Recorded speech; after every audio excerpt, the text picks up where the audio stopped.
अगर मैं आपसे कहूं कि सिर्फ 20,000 या 30,000 रुपए से भी आप एक ऐसा छोटा सा काम शुरू कर सकते हैं जो धीरे धीरे आपकी रोज की इनकम का स्ट्रांग सोर्स बन सकता है, तो शायद आपको यकीन ना आए, मगर पाकिस्तान में हजारों लोग घर बैठे एक सिंपल चीज बनाकर हर महीने अच्छी अर्निंग कर रहे हैं।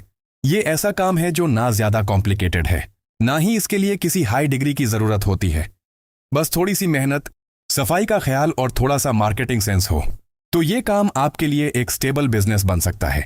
सोचिए, एक ऐसी चीज जो हर घर में रोजाना खाई जाती है, रोटी के साथ, चावल के साथ, दाल के साथ, और कभी कभी तो लोग सिर्फ उसका टेस्ट लेने के लिए भी खाते हैं। छोटे किराना स्टोर से लेकर बड़े सुपरमार्केट्स तक हर जगह इसकी डिमांड होती है। सबसे इंटरेस्टिंग बात यह है कि इस बिजनेस को घर से भी स्टार्ट किया जा सकता है। अगर क्वालिटी और टेस्ट अच्छा हो तो कस्टमर्स खुद दोबारा लेने आते हैं। इसी वजह से कई लोग छोटी सी इन्वेस्टमेंट से स्टार्ट करते हैं और धीरे धीरे अपना ब्रांड बना लेते हैं। अगर आप अब तक गैस नहीं कर पाए तो मैं बात कर रहा हूं पिकल यानी अचार मैन्युफैक्चरिंग बिजनेस की।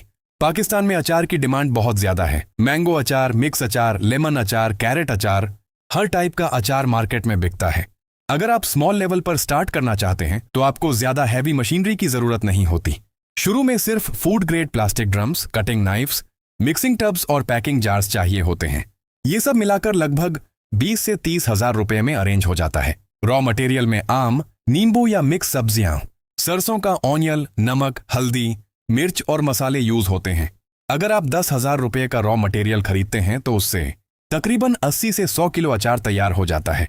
मार्केट में अच्छा क्वालिटी घर का बना अचार आमतौर पर 250 से 300 रुपए पर किलो तक बिक जाता है। चलिए एक सिंपल कैलकुलेशन देखते हैं। अगर 100 किलो अचार 260 रुपये पर किलो के हिसाब से बिकता है तो टोटल सेल लगभग 26,000 रुपये बन जाती है। रॉ मटेरियल और पैकिंग का खर्च लगभग 14,000 रुपये के करीब होता है। इस तरह एक बैच पर 10 से 12,000 रुपये का ग्रॉस प्रॉफिट पॉसिबल होता है। अगर आप महीने में 8 से 10 बैच भी सेल कर लेते हैं तो मंथली प्रॉफिट 70 से 90,000 रुपये तक पहुंच सकता है। बिजली का खर्च इस बिजनेस में बहुत कम होता है क्योंकि ज्यादातर काम मैन्युअल होता है।